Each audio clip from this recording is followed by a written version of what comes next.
Hi everyone, Sandman here. This video is brought to you by a donation from Heed My Warning, and here's what he has to say. Hello Sandman, a couple of years ago you did a video for me called The Legacy of Success. It may be time to revisit that theme and add something to it.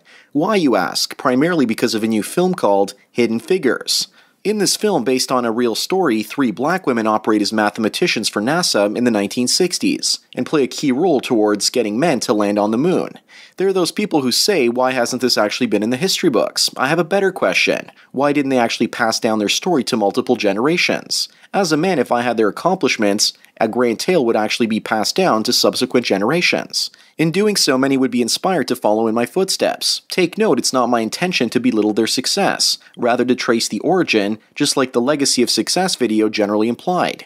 These women appear to owe their inspiration from, drumroll please, a support system of men close to them. With these women and others I've read about or encountered, virtually none of them received inspiration or guidance from other women. Then when they achieve their high points in life, they do not pass the torch like men typically do. Some examples include Rhonda Rousey. It always comes down to the conversation, how she can kick a man's ass. Makes no sense to me since a man trained her. Do you think in the future she will actually train other female fighters? Your guess is as good as mine. In one of my computer programming classes there were 3 women. All 3 had a male somewhere to basically support them in their support system. They didn't just think to themselves, oh, programming would be neat, I'll read a book on it. One woman had a brother who finished the class, another had a boyfriend who also finished ahead of her, and the final woman had a husband who was also a programmer. When you look back in history for examples of women achieving things, there's often a male mentor somewhere in the picture. Rear Admiral Grace Hopper brought digital computers to the Navy, started out as a mathematician, married to another mathematician. Hedy Lamarr, noted for her theories on frequency shifting, which affected the use of torpedoes, cell phones, and Wi-Fi, her boyfriend worked as a defense contractor. Back to the movie though, it may not have actually happened if a woman hadn't asked her father, a former NASA engineer, about a picture that had the 3 female mathematicians in it. Why wasn't their story passed down to other women? Are men the only ones that pass along success? In a short video clip, the actresses that play the original women stated that they hoped the movie would inspire young girls to take computer programming courses. The groundbreaking women that did the work in NASA had about 50 years to do this. I don't think a movie will have any impact on the girls of that current year. They will watch the movie, pat each other on the back, and shout a couple of "you go sister" statements. Virtually none of them will tackle STEM unless a father, boyfriend, or other male mentors often hold their hands along the way. Well, heed my warning. Thanks for another donation and another topic. The most basic reason women don't like passing down their knowledge or accomplishments to the next generation is because in this case, the things you mentioned are things that men value and women do not. My mother took a lot of my grandmother's knowledge regarding cooking and household cleaning because in those generations, those were the things that women value highly and gave them status. Do you really think that back in the late 1960s and early 70s, women working on the Apollo moon landings could go out to dinner parties and impress the other women at such shindigs with their mathematical abilities? It was the best-dressed woman or the one with the best butterscotch brownies that got all the attention. So you can see where women's priorities would lie. Another thing to think about is why would women pass down the torch to her daughter or another woman? That just means taking the attention off herself and putting it onto someone else. Why go out of your way to inspire other women that will just end up being your competition, regardless of if they're your daughters or not? Men at least understand our time and success is limited, so we think of mentoring as a way to gain immortality. But as I've mentioned before, 10 generations down the line, your descendants will only have 0.2% of your DNA inside of them because each generation after you loses half of its DNA being atomized. Some guys are also diluting themselves thinking that if they teach their kids to fish, they will always keep those particular sets of skills, and they'll get passed down from generation to generation. A good example is my brother and my father. My father taught him to fish using hooks and worms, and fish from shore. However, today my brother uses lures and has a boat with a depth finder and can see the fish on his own sonar. All the skills my father taught him are completely worthless. As for women, I think the real reason they excel in math and science with the mentoring of their fathers or brothers is because they were receiving approval and validation from those men, for example, by following a certain course of action in life. If as a father you give a girl attention for doing well in science, and she was close to you growing up, then the odds are pretty high that she's going to continue down that course of action based on habit and emotional reinforcement. Math and science equals good because math and science equals male attention, especially for daddy's little girl. Right now I have a cousin who wants to go into the STEM fields because it's sporty and what's socially acceptable to go into these days. That's the grand plan to get women into the sciences. You don't have to encourage women to be rocket scientists by getting daddy to encourage her, because today it's socially acceptable and even brings status to women to get involved in science. I've also seen some guys build up successful companies and their daughters don't want to take over after the father retires. They just want to take the money and enjoy it. But to be fair, a lot of rich, spoiled guys are pretty much the same way. In the end, they often do take over the company, but they can never replicate their father's success, and the father is disappointed by the lack of achievement by his own sons. The way I see it, some level of suffering is required to understand and appreciate the success that you gain in life. You have to know the bad to appreciate the good, so how can children that were raised in an ideal home with perfect surroundings be expected to be hungry for the same level of success from their ultra-successful fathers? What I also find really interesting with regards to female achievement is, have you actually ever noticed that feminists rarely bring up Marie Curie or Jane Austen or even Mary Shelley? There are strong women like Anne Morgan and the daughter of J.P. Morgan that went to the front lines in the First World War. And for that, she became the first American woman appointed as a commander of the French Legion of Honor. That's the highest honor for French military and civil merits for helping male soldiers during the First World War after they were wounded.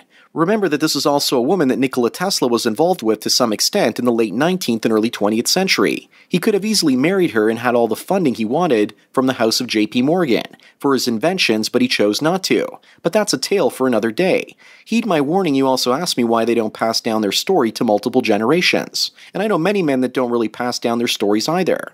If you look at your great-grandparents, you only make up roughly 6% or less of the DNA from that particular person. Men are bad for not passing down family history from time to time, but women are worse because female achievement isn't necessarily something that women were once valued for. Or perhaps there were 5 to 10 generations between the woman doing something remarkable and the next woman in the line doing something remarkable, so the knowledge is lost and will never get passed down to begin with. Women do things that are culturally acceptable. If suddenly it was important for women to share the accomplishments of their ancestors for status, I'm sure that women everywhere would go through old family albums and family histories, trying to collect as much information as possible about their past. But as a society, that's not valued, so it's often thrown into the dustbin of history. Now that feminism is looking for historical achievements for women, suddenly 3 black women working on equations to help send men to the moon are now considered important. You also mentioned that one of the actresses playing the black female NASA scientist said that she hoped that it would actually inspire other women to get into math and programming. And just for the record, these 3 women helped with the calculations used to send John Glenn around the Earth in orbit as the first American. The calculations were done by one of these women, Katherine Johnson. I put a link in the description to that particular story, and in it there's a quote that goes like this from John Glenn, and I quote, "Get the girl, check the numbers," Glenn said before getting on the rocket. "If she says they're good, then I'm good to go," unquote. I honestly don't think that John Glenn would have cared if the calculations came from a goat, a monkey, or a woman. Whatever meant the best odds for him surviving, he would rely on that particular person. Here's another quote from that article. "NASA has never hidden these women and always held them up and celebrated them," he said. "It's always been a progressive place and it was always about the value of your brain. The agency was terrifically helpful with the making of this film. It is believed that Glenn, a former Democratic senator from Ohio, died before seeing Hidden Figures. Melfi said that Glenn was supportive of the film and gave the production and use of his photographs for free," unquote. So as you see, men did actually value these women, including John Glenn, but as I said before, other women don't value achievement in other women unless it's socially acceptable. Now that we have fourth wave feminism, which is all about technology and social media used to liberate women, that's why we're finally seeing nerdy women on Big Bang Theory and why films like Hidden Figures are being made. But ironically, from the quotes that I shared a little bit earlier, these women were never actually hidden figures that men tried to hide from history. It's just that, as I mentioned, other women never seemed to care. Now that women care and there's a market for such women, we now have this film coming out with Jim Parsons from The Big Bang Theory also playing one of the NASA scientists, as well as Kevin Costner. This film is not about promoting women into these particular fields, but it's more about selling movie theater seats to feminists and empowered women. Fuck legacy, this is all about money. I put a link to the trailer for this film in the second link down below. What I also find interesting is that this film was made while there was still an attempt in American society for cultural assimilation between blacks and whites, instead of the cultural quagmire that we currently find ourselves in. The black female actors in this film look like the real people they're based on. And I'm surprised they didn't give Nicki Minaj and Beyoncé these particular roles. Unfortunately, a film like this isn't going to change much. Maybe these three women have higher functioning autism, or maybe they were gifted, but in the end it doesn't matter because it pretty much comes down to the fact that the majority of people working in things like the space program are usually men. One thing is for sure, you'll never actually see the female version of Elon Musk, and when you look at the team pictures of SpaceX, you'll see that 90% plus people working there are men. Men working for companies like SpaceX don't have the time to help out their female coworkers and get their own jobs done because they're actually part of private companies. NASA, on the other hand, was a government agency and they were required to hire people based on affirmative action. I think we should really measure women's success in the STEM fields based on their ability to get hired by private companies without affirmative action programs. I'm scripting this video before the Hidden Figures movie even comes out. I think it'll become a box office break-even type of film. But I think there will be Oscar buzz written all over this thing, as Hollywood will try to use it to sweep up the recent controversy where there weren't enough black actors nominated for Oscars. Time will tell. Anyways, that's all I've got to say for today. Thanks again, Heed My Warning, for your donation and topic, and hopefully you got the answers that you were looking for. Don't forget to check out the MGTOW mystery link and also like this video. As for everyone else out there, please follow me on Twitter or like me on Facebook to get tomorrow's video today. Thanks for taking your daily dose of red pills. And remember, a red pill a day keeps the affirmative action astronauts away. So enjoy the rest of your day, and cheers.